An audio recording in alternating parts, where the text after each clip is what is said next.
Once again, a pleasant good morning. Good morning, everyone.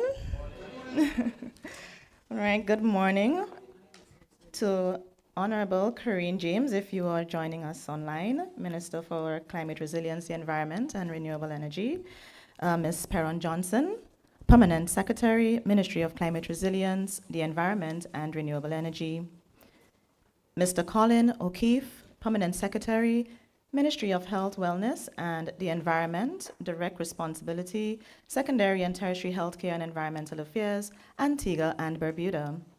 Mr. Vincent Sweeney, Head of the Caribbean Subregional Office, United Nations Environmental Program, so UNEP.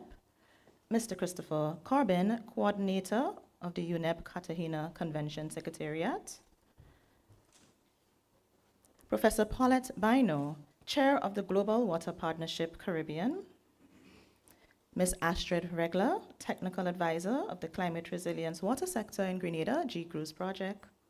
Esteemed colleagues of the Steering Committee, technical leads from the Ministries of Agriculture, Tourism, Environment from Antigua and Barbuda, Barbados, Guyana, Grenada, Trinidad and Tobago, and St. Vincent and the Grenadines. And colleagues in the Caribbean water community, a special welcome to Pure Grenada. And earlier on I had said, Pure Grenada, what, the Isle of? Where everything is? Ah, y'all got it. So my name is Dr. Roxanne Graham Victor, and I'm the Regional Coordinator of the Global Water Partnership Caribbean. And it is my pleasure to guide us through this very important opening session.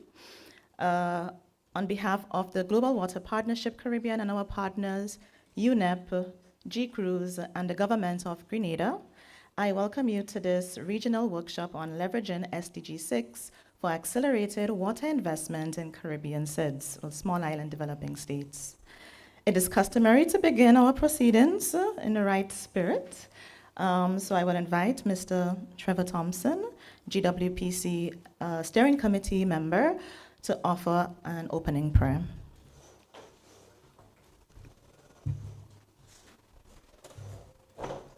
Let's stand, please, for prayer.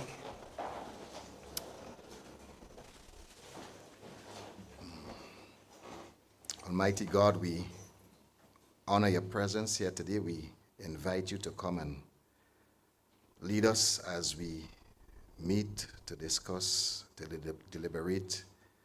We pray for a spirit of excellence, that God, as we chart this way forward, the fruits of it will rebound to the blessings of the people of the Caribbean. We ask for your strength, for your wisdom, for your guidance, for the facilitators who would give leadership as we go through every agenda item. We pray for us, the participants, that our contributions will be inspiring, will be creative, and Lord, you will give us a new perspective as we look at this issue of addressing the challenges we face with accessing resources and meeting the needs of your people for clean water. So we ask your blessings upon today's and tomorrow's discussions, decisions. We ask and thank you for traveling mercies. We thank you for keeping us in good health and strength today. And we look forward to a wonderful time in these 2 days of meetings. Thank you, in Jesus' name. Thank you for those thoughtful words and blessings, Mr. Trevor Thompson. All right, so just a bit about GWPC. The organization has worked for over 2 decades to strengthen water governance in our region, building partnerships, advancing policy dialogue, and supporting technical solutions that make integrated water resources management real and practical for Caribbean states. Our focus has always been grounded in country needs, aligned with regional priorities, and committed to moving from planning to action. The workshop is a continuation of that mission. It brings together you, decision makers, technical leads, and sector specialists across water, environment, health, tourism, agriculture, and finance. It's an opportunity to build shared understanding, assess where things stand, and move forward with collective intent. So what are we really here to do, over the next 2 days? First, we'll be building technical know-how around IWRM, Integrated Water Resources Management, especially pollution prevention, coordination across sectors, and how countries are tracking progress on the SDG 6.5.1. Second, we'll take a close look at the gaps where governance and coordination are falling short, and what's next to move national priorities forward, especially in line with the CARICOM endorsed IWRM framework. And third, each country will be working toward a clear, practical mini action plan, something that reflects immediate priorities and helps position you for future investment and support. That's a key part there. There's a strong team behind this initiative and this gathering here today. The GWPC, UNEP, GCRUISE, GWPO, and of course the government of Grenada, working together to ensure that what begins here continues beyond the 2 days. The work we do in this room connects directly to a 5-month technical support phase designed to help countries take their draft plans forward, strengthen coordination, and access funding for implementation. As chair of this opening session, I just want to encourage you to be fully present throughout the workshop. Bring your country's story, your sector's voice, your institutional lens, your experiences and lessons. This is a space of grounded ideas and practical solutions, especially those that have worked or maybe ready to be started. And now it is my great honor to have our distinguished high table for opening special remarks. Please welcome up first Professor Paulette Bino. She is the Global Water Partnership Steering Committee Chair, and she's also Professor and Dean of the School of Graduate Studies in the University of Guyana. Please welcome Professor Paulette Bino.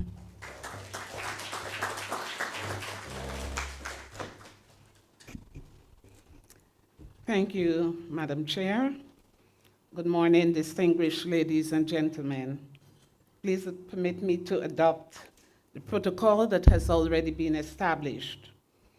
It is both a pleasure and a privilege to welcome you to this timely and strategic workshop on leveraging SDG 6 for accelerated water investments in Caribbean small island developing states. Your presence here is more than symbolic. In fact, it reflects a collective understanding that water security is not merely a development issue, it is the foundation upon which our region's resilience, public health, economic progress, and environmental sustainability are built. Across the Caribbean, our states are confronting a convergence of water-related challenges: rising climate variability, saltwater intrusion, aging and overstretched infrastructure, fragmented institutional frameworks, and chronic underinvestment in water systems. Yet we also recognize that water is not an isolated concern. It is intimately woven into every dimension of development, from public health and education to agriculture, tourism, and energy security. Sustainable Development 6 offers more than a benchmark. It provides a unifying framework to align national and regional priorities, catalyze investment, and deliver cross-cutting benefits. But achieving its target will require more than our goodwill. It demands bold leadership, integrated planning, reliable data, institutional coordination, and innovative financing mechanisms that are both scalable and accessible to SIDS. This workshop, therefore, is not simply an opportunity to examine the gaps. Most of us know what the gaps are. It is a call to action to close them. It is therefore a space for us to advance practical, inclusive, and climate resilient solutions that are investment ready and grounded in the realities of our Caribbean context. We come together today as policymakers, practitioners, and partners, and each of us has a unique role to play in converting water security from a persistent development challenge into a powerful driver of sustainable growth and social equity. Distinguished ladies and gentlemen, let us use this forum to strengthen our collaboration, to accelerate financing, and move decisively from vision to implementation, from strategy to results. Investing in water goes beyond physical infrastructure. It involves investing in our people, our ecosystems, and the shared future of Caribbean societies. On behalf of Global Water Partnership Caribbean, I wish to extend our sincere appreciation to the United Nations Environment Programme for its invaluable financial and technical support for this event.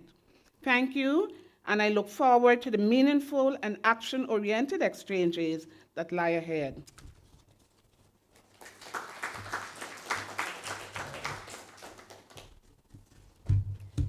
Thank you, Professor Bino.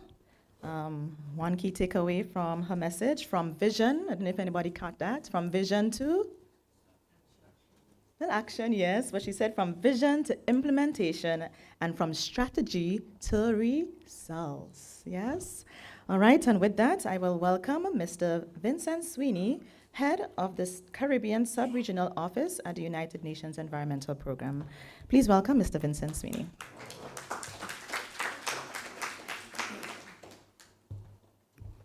Thank you, Madam Chairperson, and again, acknowledging the protocol already established, but wanting to recognize the head table, P.S. Johnson, Ambassador Roberts, and of course, my good friend, Professor Bino. And looking around the audience, there are a number of people that I've been working with for many years who I can't go through all of you, otherwise I'd be talking for about an hour. But I have to acknowledge my colleague, Chris Corbin, who has been working with UNEP even longer than I, and servicing the needs of the region in many different ways.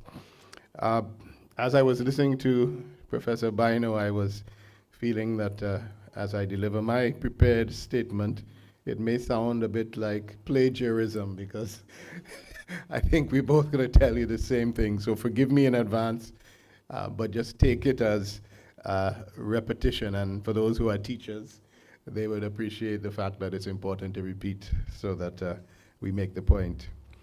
On behalf of UNEP, the United Nations Environment Programme, I'm honored to welcome you to this important workshop on IWRM, or Integrated Water Resources Management. I'm going to be saying IWRM from now on because I think everybody in the room understands what it means. But IWRM, particularly in SIDS, Small Island Developing States. And I think most of you know that water in all of its forms is not merely a sectoral issue. It's a foundation of sustainable development, climate resilience, public health, and ecosystem integrity. And why am I standing here? I'm standing here because UNEP is proud to be a partner to support this workshop in collaboration with many others, including regional and global partners, under the umbrella of the UN system-wide strategy on water and sanitation. And this system-wide strategy, endorsed at the highest levels, offers a new approach for coherent system-wide action. It aligns the efforts of over 36 UN entities and more than 40 partners under a unified vision to better support country priorities, especially in SIDS. Through the Integrated Monitoring Initiative for SDG 6, UNEP, together with our other UN water partners, helps countries track and accelerate progress on water quality and ecosystem indicators. We work to enhance data systems, build capacity, and enable sound decision-making rooted in science. This workshop contributes directly to that effort. It's an opportunity to strengthen the implementation of SDG Target 6.5, and you're going to hear more about that, obviously, on IWRM, and to advance coordination, data use, and governance across sectors. We also recognize a strong regional foundation already in place. And in fact, when we were discussing which countries should be involved and whether this region itself should be involved in the process, when we were talking with our partners in Nairobi at our headquarters, we made it very clear that this region is not starting from scratch. So we need to build on what's already started. So that's why you're going to hear a lot of reference to the regional action framework, which, as you may know, offers a valuable roadmap. But implementation challenges persist, as was mentioned by the previous speaker, particularly in institutional coordination, technical capacity, and financing. And this is where I start to sound like Dr. Bino, Professor Bino. This workshop comes at a timely moment. It is a space for practical peer exchange, collaborative action planning, Madam Chair, and building forward momentum.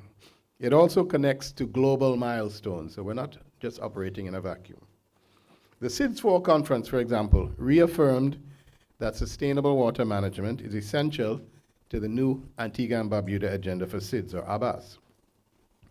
In addition to that, the water outcome document of SIDS, the ABAS, specifically calls for integrated approaches that link freshwater, coastal and marine ecosystems, and also highlights IWRM as a strategic pathway to resilience, especially in the face of rising sea levels, saltwater intrusion, and worsening droughts.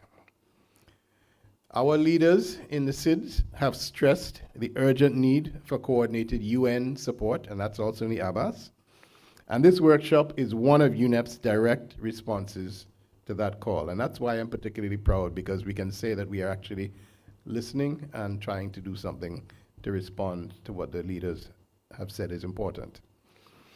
The resolution on water, which was adopted at the last UN Environment Assembly, Resolution 613, if you want to look it up, it calls for inclusive, effective solutions to strengthen water policies in the face of climate change, biodiversity loss, and pollution. So this is being discussed at the global level by ministers of environment. And as we look forward to the next UN Environment Assembly, UNAS 7, which is going to be held at the end of this year, the UNEP Executive Director has identified the global hydrological cycle as a key priority, emphasizing the need for integrated governance across land, freshwater, and marine ecosystems. This approach is especially relevant for SIDS, where water stress, rainfall variability, and coastal vulnerability converge. So the workshop represents a concrete step in translating these global strategies into regionally meaningful outcomes. UNEP, through our Freshwater Ecosystems Unit, which is based in Nairobi, and who actually initiated this workshop, as well as the Cartagena Convention Secretariat, which my colleague Chris represents, as well as the Caribbean Sub-Regional Office, and UNEP DHI, which is the Hydrological Institute in Denmark, we all remain committed to supporting this effort. We thank our implementing partner, the Global Water Partnership Caribbean, and its able team, and we acknowledge the collaboration of member states, experts, and communities involved. So in closing, and again, I'm going to repeat that this workshop is part of a broader journey anchored in the commitments of the SIDS agenda, SIDS 4, supported by the UN system through the system-wide strategy, and aligned with the global momentum toward integrated, resilient water governance. So I appeal to you, let us use this moment to focus our shared expertise. And as I mentioned, there are a lot of people in this room that I've known for many years. So there's a lot more expertise in here than you may imagine. And a lot of this may seem like it's a repetition, but sometimes we need to revisit some of the things that we've been trying to do in the past and figure out new ways to get them done. So let's share that expertise and partnerships on practical solutions, solutions that reflect the reality of Caribbean SIDS and advance water security for both people and planet. Thank you all, and I wish you all a productive and inspiring workshop.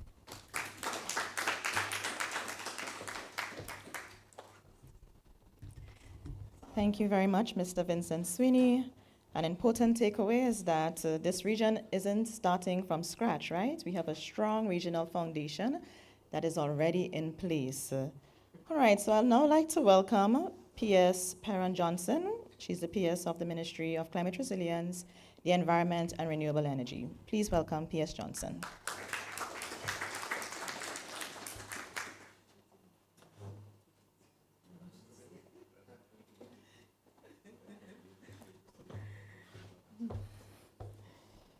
Colleagues, a pleasant good morning.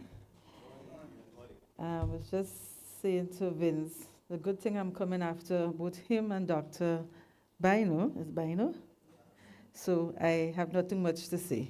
So I will just say D2, because I was specifically told I had 3 minutes. So the pleasure is mine to bring you greetings from the Ministry of Climate Resilience, the Environment, and Renewable Energy. I heard Dr. Graham said, Grenada, the Isle of Spice. What she forgot to mention is also the place where we have a lot of blessings. Yeah, so that's the new thing of Grenada. It's not just spice, but blessings. So the pleasure is mine to really just to say welcome, especially to our colleagues here visiting for the first time. So I was told that we are colleagues from Antigua and Bermuda, Trinidad, St. Vincent and the Grenadines, and I think Barbados, so and Guyana. So we are very much happy to have you here.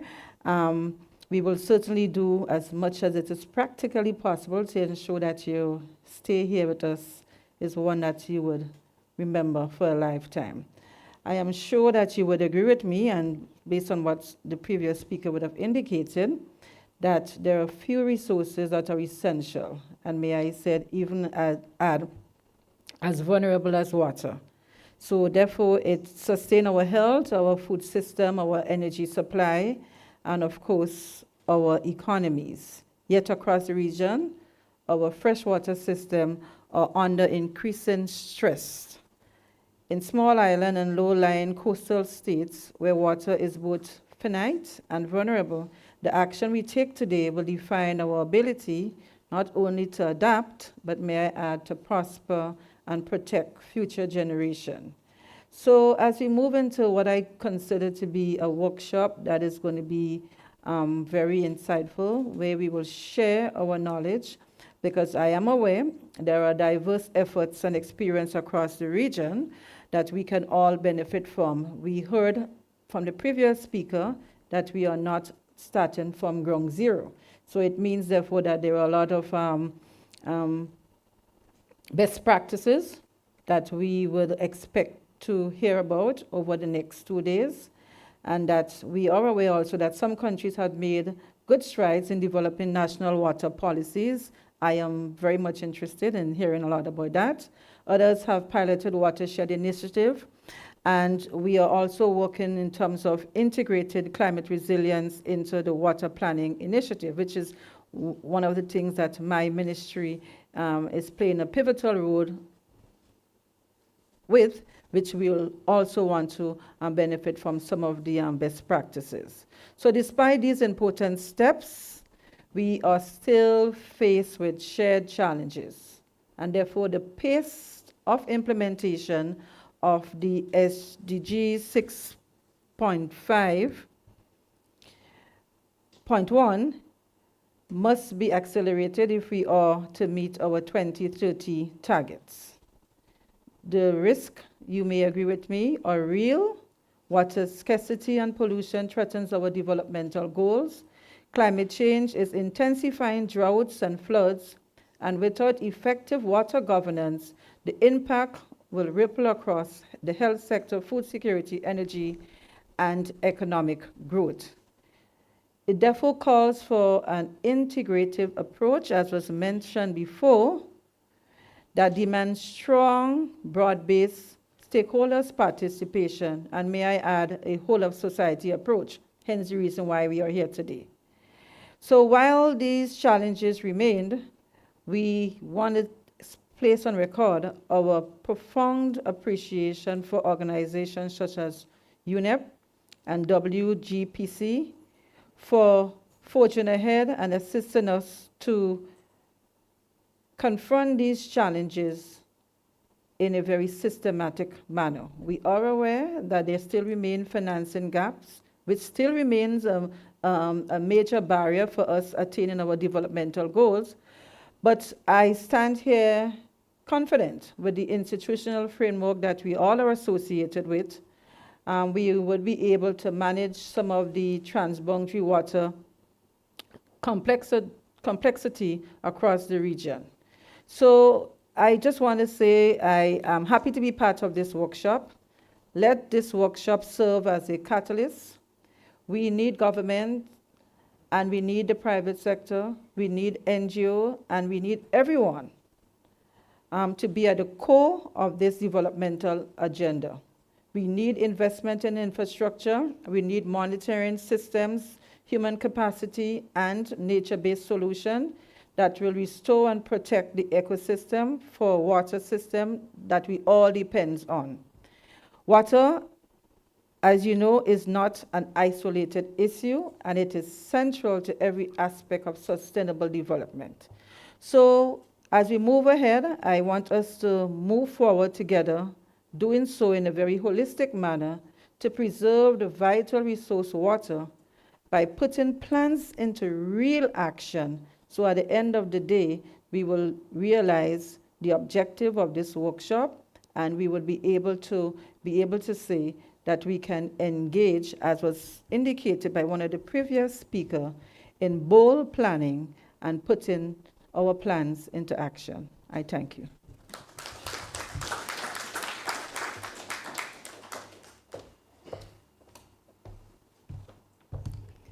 All right, thank you, P.S. Johnson. So it's all about protecting future generations, and we need to always remember to take an all of, what did she say? What kind of approach again? All of what? All of society approach. Nice. Some of you are listening. Nice, nice. All right. It is my honor to now welcome Ambassador Kennedy Roberts. He is the SDG ambassador, and his portfolio is very long, and we're very happy to have him here today. He's the SDG ambassador for Grenada, Carriacou, and PT Martinique. So please welcome Ambassador Kennedy Roberts. Thank you, Dr. Graham. Good morning, everyone. P.S., Dr. Sweeney, Professor Vino, colleagues. It's a pleasure to be here this morning to meet with you and share a few words, especially as it relates to the link between SDG 6 and the other 16 SDGs.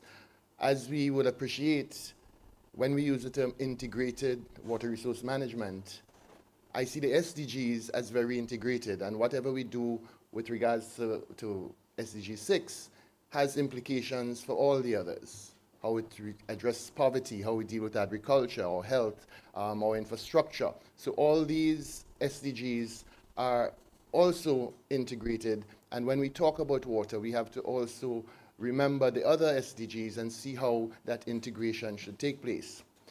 Now, as we get deeper into the issue of resource management, water resource management, we have to think of all levels of society, of the economy. And as a former teacher, I like to take some of the theoretical frameworks to help guide the thought process. And I couldn't help but thinking about the ecological method, the ecological approach, to really acknowledge the importance of the policy level. Because at the policy level, they guide what we do, they implement laws, they do things. But at the policy level, too, if we do not get that clear direction, it is because those of us in the room are not given clear guidance to our policymakers. So your role in guiding and informing policymakers on the right approaches is extremely critical. And I'm sure that this workshop will come up with recommendations that could benefit all the islands. But we also have to look at the institutions and organizations in the various countries to see the role that they play in water resource management and, by extension, the implementation of the goals and targets of the SDGs. Because as organizations, manufacturing companies, agencies utilize resources, they have to be conscious about approaches that would make it more efficient and, by extension, managing the limited resources we have as water. But as we talk about limited resources, you would appreciate that water is not a limited resource, it's how we manage it. Because as we see from the floods that we've had in a couple weeks ago and over the last year, we had significant rainfall. The management of that water is something that we have to look at, how we deal. As we look at the other level of the ecological approach, what we do at the community level. How do we treat our rivers? How do we engage our communities to manage what these resources we have at the community level? But at the household level, I think that is where we have to start, because our daily actions contribute to the management of water. I don't know how many of you would know this little fact about Grenada, but in the islands of Carriacou and Petit Martinique, the way we use water, and I say we because I'm from Petit Martinique, is significantly different to how people on the mainland use water. In Carriacou and Petit Martinique, when you're having a shower, it's instinctive that you just turn on, turn off, and in Grenada you leave the shower on, because in Carriacou and Petit Martinique, there's a historical issue with regards to water resource management. So as we go through the couple of days and we think of solutions, a lot of us think of money. But while money is important, I think the most important resource we have is our people. Because once we educate our people and you start taking action to improve your personal life, the life of your family, your community, your organizations, and by extension, your country, I think we will be making progress. So as you go through the workshop, think of the people involved, think of how we can work together as a community, as a region, and ensure that the decisions that you make here, the recommendations that you come up with, is to the benefit of our region and by extension the world. So I thank you for the opportunity, Dr. Graham and team, for inviting me to just say these few words, because I think it is important for us to always remember the SDGs, because while we're pretty close to 2030, I believe not enough education, not enough information has been put out to the community about the SDGs to really make it part of our psyche. So I hope this is one of the cogs in the wheel to really getting the SDGs a little more prominent. And as we get to 2030, I don't know what they will call the Human Development Goals, because, you know, they move from the Millennium Development Goals to the Sustainable. So by 2030, we'll be looking for a new one. So I think it should be the Human Development Goals. So let's look forward to 2030 to 2045, Human Development Goals. Have a blessed day.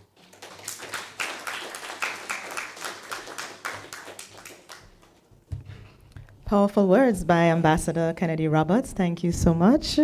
Human Development Goals. Wow. Everybody for that? Yeah? Clap? Woo! So he also said water is not a limited resource, it is how we manage it. This sounds like a very good debate topic as well for schools, yes, so we can pick up on that. All right, so I'd like to thank all of our distinguished speakers for those thoughtful and motivating remarks. And for reaffirming, of course, the importance of this regional effort. Before I move into the keynote address by Honorable Minister James, I would just like to acknowledge GWPO, who were able to join us online, specifically Colin Heron and Sarah Oppenheimer. Please, let's give them a round of applause. They were very instrumental in the planning stages of this workshop, and also a special acknowledgement to Stuart Crane of UNEP as well. All right, so we now move into our keynote address, which comes from the Honorable Minister James. She's a Minister of Climate Resilience, the Environment, and Renewable Energy here in Grenada. Minister James was unfortunately unable to be with us in person this morning, but she extends her warmest regards to all participants and has shared a recorded message for this occasion. So let us now hear from Minister James. Thank you. Esteemed colleagues, distinguished delegates, regional partners, and friends of the Caribbean, though I'm unable to join you in person, I am deeply honored to contribute to this important regional dialogue. Let me commend the organizers for convening this critical forum at a time when the urgency of water governance and climate resilience in our region can no longer be ignored, delayed, or deprioritized. We gather under the banner of Integrated Water Resources Management, an approach that is as ambitious as it is essential. Because behind the technical language, behind the policy frameworks and institutional blueprints, lies a fundamental truth. Water is life, and in the Caribbean, that life is increasingly under threat. Sometimes, to understand what's at stake, we must move beyond indicators and targets and return to the lived experiences that shape our regional identity. I remember stories shared by elders from one of our sister isles, stories that remind us that water security was never a given. One such woman recounted how in her youth, water was drawn from a communal well shared by several households, which was then carefully rationed, one bucket for drinking, another for cooking, and another for washing. There was no luxury, only purpose. Children were raised to value every drop, not out of environmental theory, but out of necessity. To waste water was not just discouraged, but it was culturally shameful. That story, while reflective of the past, is still the daily reality for too many in our region today. While investments in water infrastructure have improved lives, climate shocks and systemic gaps means that dry taps, rationed supply, and waterborne illnesses are still far too common. We must not be lulled by our lush green hillsides and seasonal rains. The Caribbean is one of the most water-stressed regions in the world relative to our capacity to safely store, distribute, and manage fresh water. The dual threats of prolonged droughts and flood-inducing storms create a volatile cycle, undermining infrastructure, compromising water quality, and eroding our resilience. In recent years, countries such as Jamaica have had to allocate emergency funds, over $115 million Jamaican dollars, to truck potable water into drought-affected communities. In St. Vincent and the Grenadines as well, shrinking rivers and reservoirs have forced authorities to impose rationing schedules. In Grenada, seasonal valve regulations are now a recurring feature of our dry season management. The stakes are rising, and so too must our resolve. Sustainable Development Goal 6 commits every nation to implementing integrated water resources management by 2030. IWRM is not simply a goal. It is a strategy that demands that water be seen in connection with land, ecosystems, agriculture, energy, health, and disaster risk management. Yet, the global implementation rate of IWRM stands at just 57%. And in Latin America and the Caribbean, it is even lower, 39%. This is symptomatic of fragmented governance systems, weak institutional coordination, and insufficient public participation. As a region already on the front lines of climate disruption, we simply cannot afford this inertia. This is not just a development challenge. It is an issue of human dignity, economic security, and climate justice. Every child missing school due to waterborne illness, every farmer losing crops from irrigation failure, Every clinic forced to delay care because of water shortages. These are not just statistics. They are stories of loss. They are avoidable. But let us be clear. Water is the backbone of our climate adaptation strategy. Without water security, we cannot strengthen food systems, safeguard public health, support economic growth, or even recover from disasters. It is water that links the SDGs across health, education, gender, and poverty eradication. But water must also be seen as a public good, managed with transparency, inclusion, and accountability. And that means bringing the voices of those most affected, the women, the youth, the differently abled, the farmers, the indigenous communities into our decision-making processes. IWRM cannot succeed if it remains a technocratic process. It must be people-centered, climate-informed, and rights-based. Across the Caribbean, we are seeing the important progress. In St. Lucia and Grenada, national climate resilience plans are integrating water systems as a critical foundation for long-term adaptation.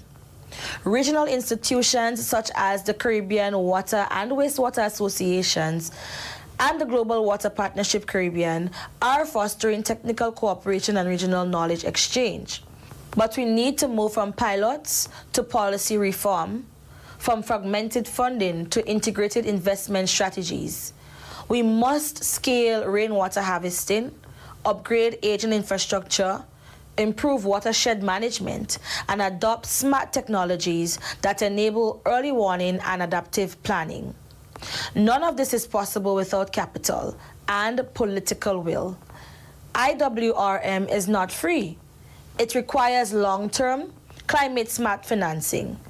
We need better access to climate adaptation funds, concessional loans, blended finance models, and regional investment in frameworks that prioritize water security. Caribbean countries must be supported not just to implement, but to lead transformational change in water governance.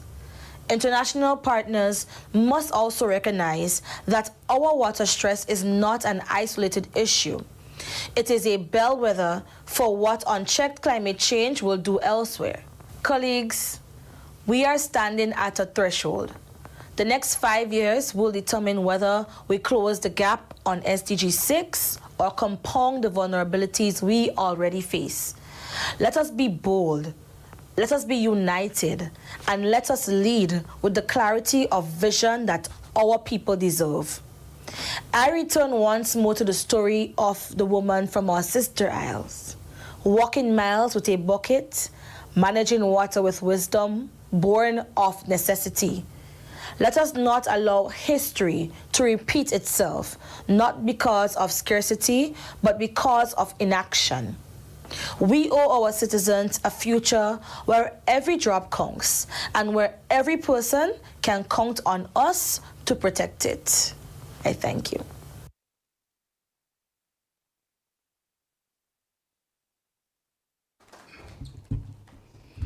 All right, we are very grateful to Minister James for that thoughtful address and for truly setting the tone as we begin our sessions today.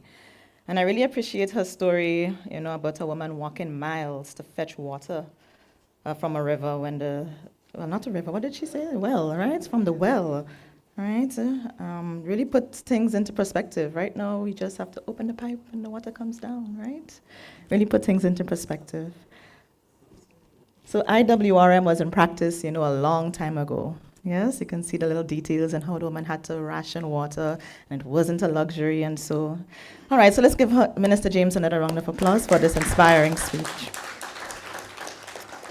So before we move into the first technical session, we'd love to hear, from you who you are. So just a few minutes to state your name, your position, an organization or department, and the country you're representing. So perhaps we can start off with the table to my immediate left.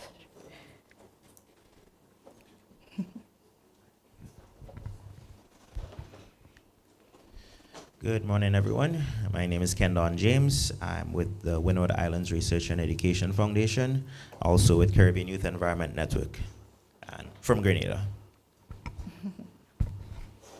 Good morning. My name is Reggie Burke. I'm with the Global Water Partnership Caribbean on the steering committee. I'm from Barbados, just by the way. Good morning, Trevor Thompson. I'm also with the Global Water Partnership Caribbean, SC, and I'm from Grenada. Hello, I'm Ronak Treshta. I work as a program officer at Global Water Partnership. I'm from Nepal. Thank you. Good morning. My name is Simo Matlin. I'm from the Grenada Tourism Authority, Grenada. I'm the Business Development and Operations Officer.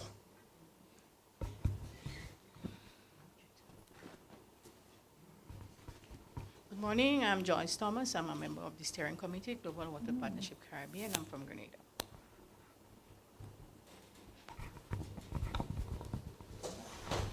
Morning, Spencer Thomas from Grenada, National Climate Change Committee. And also an ambassador. Let's welcome Dr. Spencer Thomas. Greetings, my name is Gregory Bailey. I'm Director of Agriculture, Department of Agriculture in the Ministry of Agriculture, Lands, Fisheries, and the Blue Economy, Antigua and Barbuda. Good morning, my name is Colin O'Keefe. I'm a Permanent Secretary in the Ministry of Health, Wellness, Environment, and Civil Service Affairs, Antigua and Barbuda. Hi, good morning, everyone. Jabari Reynolds. I'm from Antigua and Barbuda. My position is a technical officer responsible for watershed management and protected area in the Department of Environment.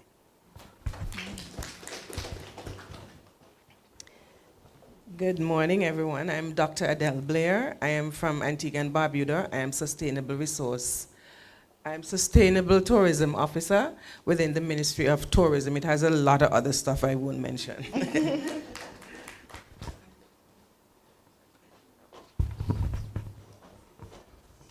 Good morning, everyone. I am Angela Franklin, hydrologist within the Guyana Water Incorporated.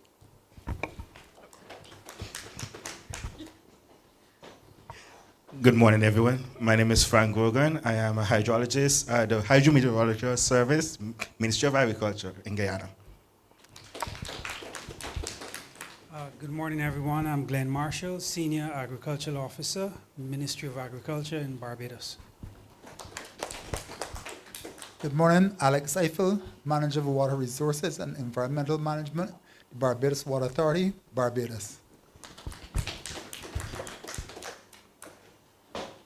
Good morning, everyone. My name is Anthony Headley. I'm the Director of the Environmental Protection Department, Ministry of Environment, National Beautification, Green and Blue Economy, Barbados. Good morning, everybody. My name is Jamie Paul. I am the hydrogeologist at Barbados Water Authority.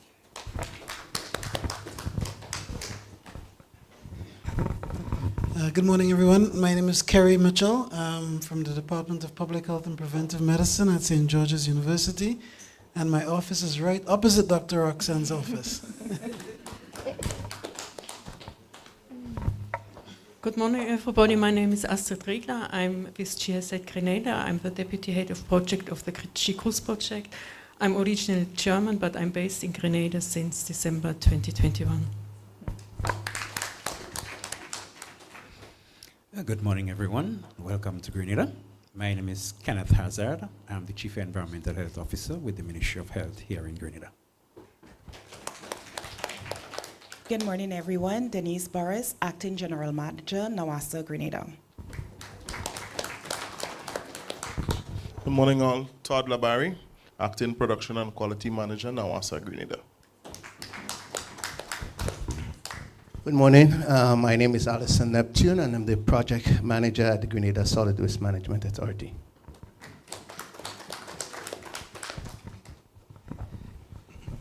Morning, everyone. My name is Andre Joseph Witzig. I'm a conservation practitioner with the Nature Conservancy with the Eastern Caribbean Division. Office is based here in Grenada, and I'm from Grenada as well. Good morning, everyone. Dr. Lindona Telesford, St. George's University as well, the Department of Public Health and Preventive Medicine. Good morning, everyone, and welcome to Grenada. I am Renee Smith, and I'm with the Ministry of Climate Resilience, the Environment, and Renewable Energy. Good morning, everyone, and welcome to the best island in the Caribbean. I am Abigail Ellis, National Youth Ambassador and National Coordinator for the Caribbean Youth Environment Network. And my Executive Director is right across there. Good morning, everyone. I am Thaddeus Peters, Chief Agricultural Officer, Ministry of Agriculture, Grenada. Good morning also, Terrence Smith, a water engineer, TP Smith Engineering, Grenada.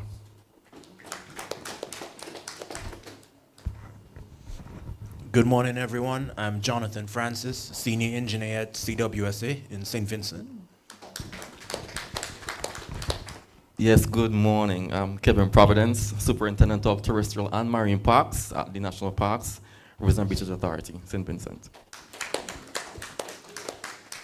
Good morning, everyone. My name is Feline King, and I'm the Director of Tourism in St. Vincent and the Grenadines. And it's part of the Ministry of Tourism, Sustainable Development, Civil Aviation, and Culture, of which National Parks, Rivers and Beaches Authority falls as well. Thanks. Good morning, everyone. My name is Sharon Archie, and I'm the manager of the Water Resources of Trinidad and Tobago. And of course, I'm representing the beautiful twin island state of Trinidad and Tobago. Hi, good morning, everyone. Couldn't have said it better. I am Denny Dipchansing. I'm the Deputy Permanent Secretary of the Ministry of Agriculture, Land and Fisheries of Trinidad and Tobago. Good morning, everyone. I'm Vivian Joseph, Environmental Program Officer 2 at the Environmental Management Authority, Water Unit of Trinidad and Tobago.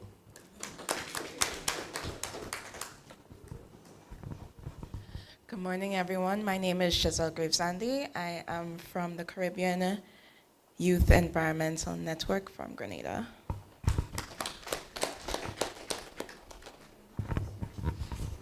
Good morning, everybody. My name is Tessa Charles. I'm a technical advisor at GIZ, G-Cruise Project, Grenada. Good morning. My name is Liana Romain. I'm also a climate advisor with GIZ, working on the Water Resilience Project. Good morning, everyone. My name is Crystal Williams, Technical Advisor for the G-Cruise Project and Acting President of the Caribbean Youth Environment Network, Grenada. Good morning, everyone. My name is Orlando Harvey, and I'm the Eastern Caribbean Marine and Coastal Projects Manager for the Nature Conservancy.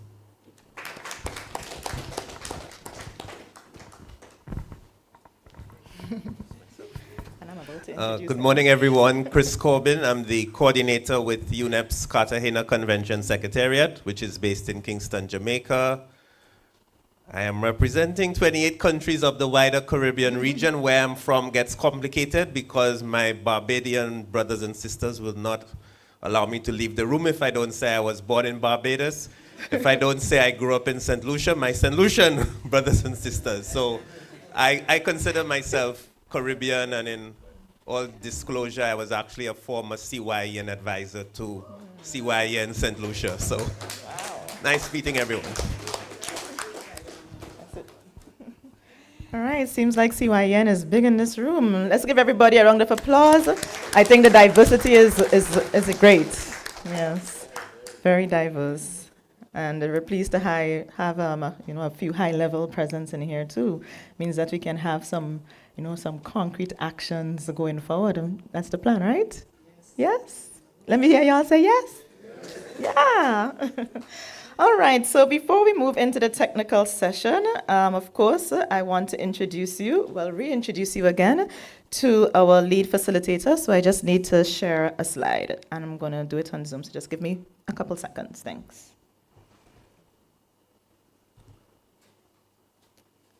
I need enablement for the sharing.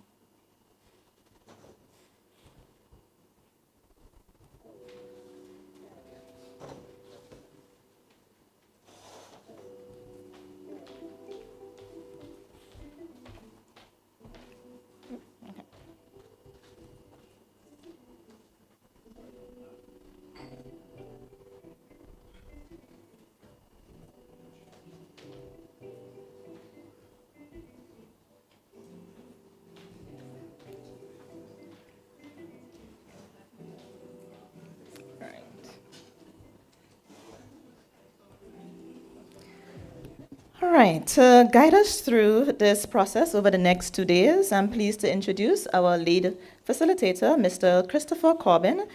He is the coordinator of the United Nations Environmental Program Cartagena Convention Secretariat based in Kingston, Jamaica, like he said. He assumed his duties as of 2022. Chris has been with UNEP, however, since 2004, and prior to assuming the role of coordinator was the program manager for its marine pollution program. Chris facilitated the development of and co-authored the region's first regional marine litter action plan and regional marine litter strategy, as well as the first statement of convention area report on marine pollution. Mr. Corbin, like he said, is a St. Lucia national, Bajans? Sorry about that. He has over 30 years of national and regional program and project management experience and has been involved in several intergovernmental processes and discussions for improving ocean governance, marine pollution, and water resources management in the Caribbean region. So without further ado, let's welcome once again, well, not once again, but welcome Mr. Christopher Corbin.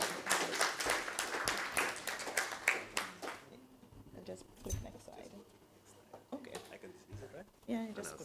Yeah. Good morning again. Let me also take the opportunity just to thank the government and people of Grenada, the Grenadines, P.T. Martinique and Carriacou. So I need to get this right. And of course, just to acknowledge the significant support of my colleagues from UNEP as well as GWPC in bringing all of you here. I want to expend a special thank you to PSs, deputy PSs, heads of organizations. During the last couple of days, we've been talking about there are just too many meetings, too many national meetings, regional meetings, global meetings, but I think your presence here really does reflect how important this issue is, and really just to emphasize that one of the objectives behind this as we move into the objectives is to get perspectives from different points of view, technical level, management level, decision-making level, and from different sectors. So part of our work over the next couple of days is to really look at how can we enhance, how can we build on the work that we are doing as it relates to integrated water resource management. How do we better understand principles? How can we make the linkages between freshwater and coastal and marine? I just want to pick up on point made by Ambassador earlier in terms of the SDGs.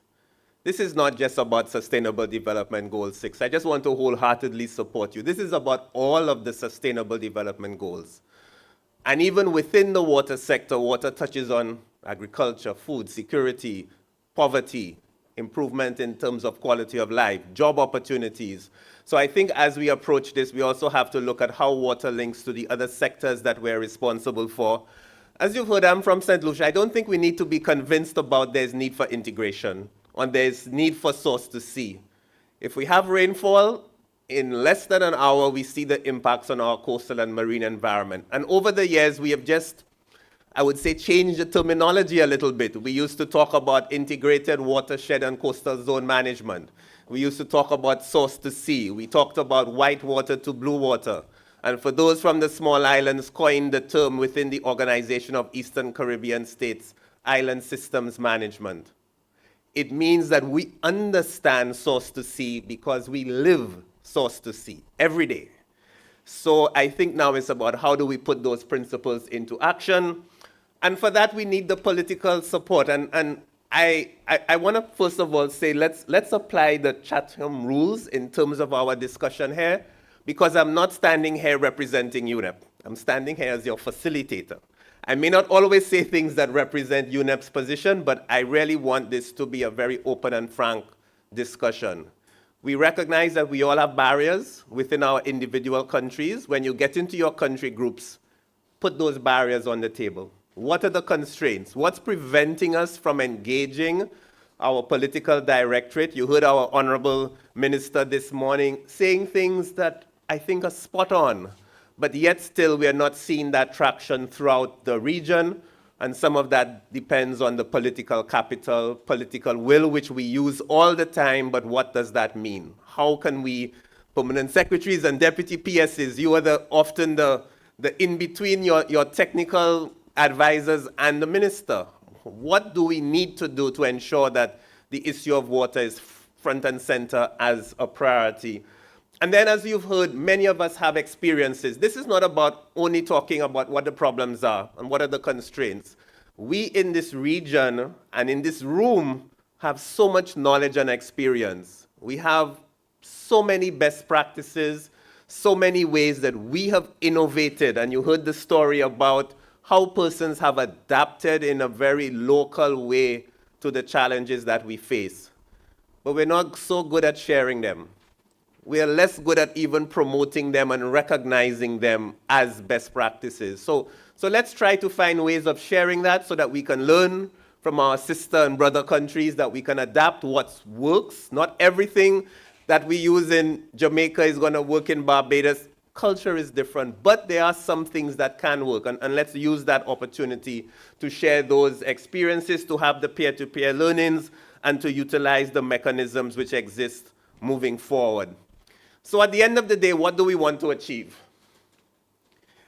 We heard a lot during the presentations, during this morning.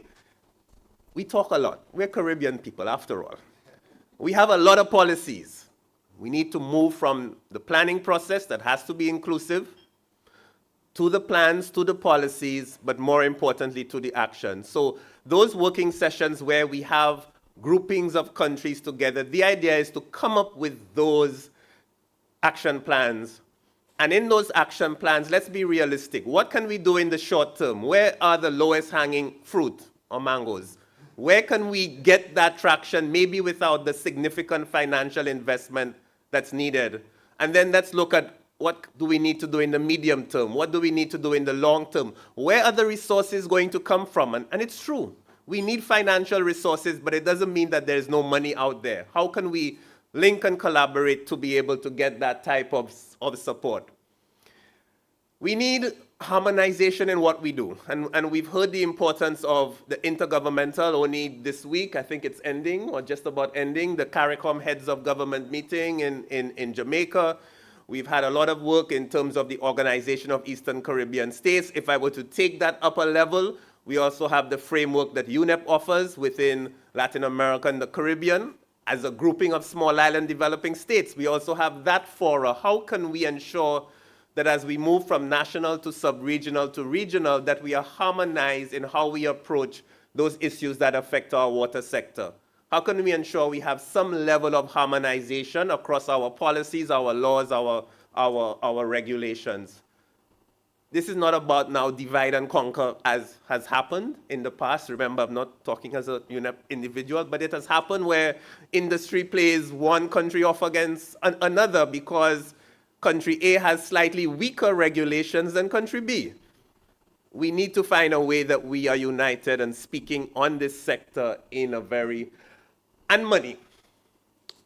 Program development, project development, capacity for project development. Anyone who's had to develop a project proposal recently for the Green Climate Fund, I have see some climate experts here, or for the Global Environment Facility, it's a process in itself. It's almost you could probably do a career on just being a proposal developer now. It is not simple. We need baseline data. We need to justify. We need co-financing. We need partnerships. But there's an opportunity for us to work jointly in, first of all, identifying where those resources are. You are the ones on the ground, and sometimes you know that there are opportunities, and maybe if we can collectively develop some of these that don't just result in regional soft interventions, but in concrete actions on the ground. So again, these are what we would like to get out of the next couple of days of discussion, of exchange. Not just work that we can support at the regional level as GWPC, as UNEP, as the Cartagena Convention Secretariat, but what you need to do within your individual country frameworks. So I am going to keep this, as I said, as informal as possible. I will sometimes ask maybe slightly provocative questions to get you thinking. But I really just do encourage you just to be as open and as frank, and if something is not to be recorded for the meeting report, it won't be recorded for the meeting report. But we need to be able to get your feedback. Thank you again, Madam Chair, for allowing me to provide this role. And I think we're moving into the break very shortly after this, right? Over, or do I? Yeah, I'll hand over to you and then you. Thank you.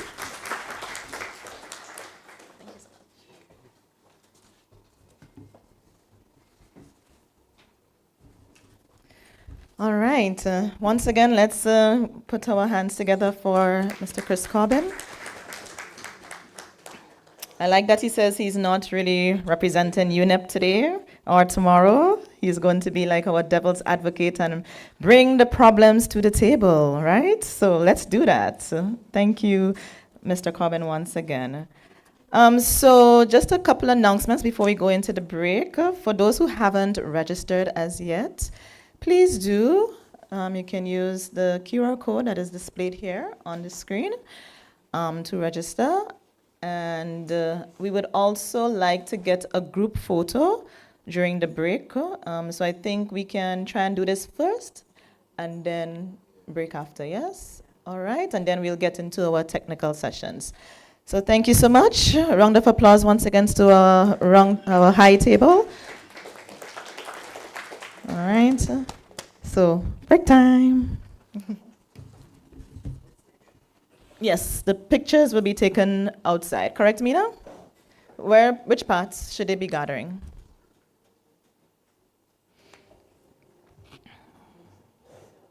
Downstairs? Okay, everybody downstairs. Thank you.